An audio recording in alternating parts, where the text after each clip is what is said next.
Ah, hooked on a feeling that da, da, da. I'm high on believing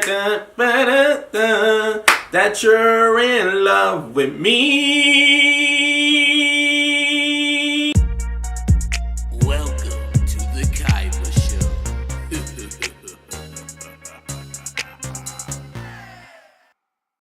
Alright people, I know I've been gone for a little bit, but your boy is back and we're here to talk about Guardians of the Galaxy Volume 2 starring Chris Pratt, Zoe Saldana, Dave Bautista, Vin Diesel voicing Baby Groot, and Bradley Cooper voicing Rocket Raccoon. So in Guardians of the Galaxy Volume 2, the story continues with the team's adventures across the galaxy while trying to stick together as a family and unraveling the mystery behind who Peter Quill's father is. So let's talk about what worked for the movie. So for the most part, I like the acting in this movie. I like how we got to see the camaraderie amongst the characters, because in the first movie they were pretty much thrown together and forced to work as a unit. This one they worked more as a family, and we got to see a little bit of sibling rivalry amongst the characters. And then there was like one or two scenes where we really got to see the emotional connection, and I'm not gonna lie, I kind of felt it. And I'm not gonna lie, Baby Groot really worked for the movie too, because I think females are gonna love him. They're gonna eat him up. They're gonna see this movie and be like, oh my god, Baby Groot is so adorable. I just wanna put him in my pocket and take him home. I'm not gonna lie, I'm a grown man, but I kinda wanted to put him in my pocket myself, because he is a little adorable little guy in that movie. I think some people are gonna say Baby Groot shined the most and he stole the show. You're gonna have another half of the crowd saying that Yondu shined and he stole the show.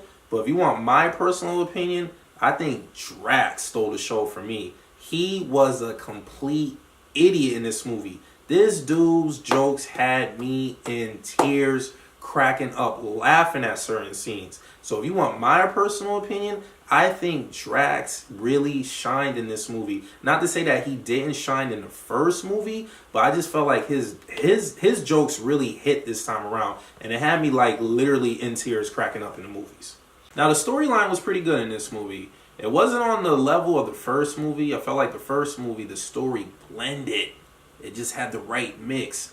There was something missing with this one that it just didn't do what it did for me with the first movie.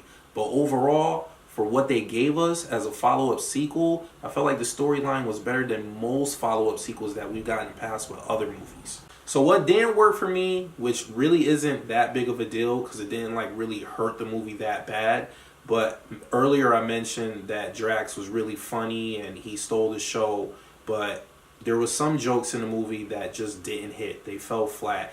Just not from Drax, but from other characters in the movie. They just went a little bit over the board with some of the jokes in this movie, I think, to just outdo the first movie with the jokes.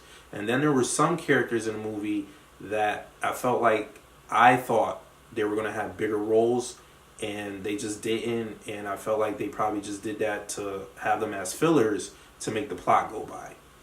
So overall, folks, I think this movie was very entertaining. Was it better than the first movie? No. But was it a good follow-up sequel? Yes. There's just something with the first movie that it had that magic. It had that element to it. I don't think we're really going to ever get that again in the Guardians movie. But I do think this movie was worth seeing. So on a Kaiba scale of 1 to 10, I'm going to give this movie a solid 8. So definitely go check it out. Regular admission price and buying it on Blu-ray when it comes out.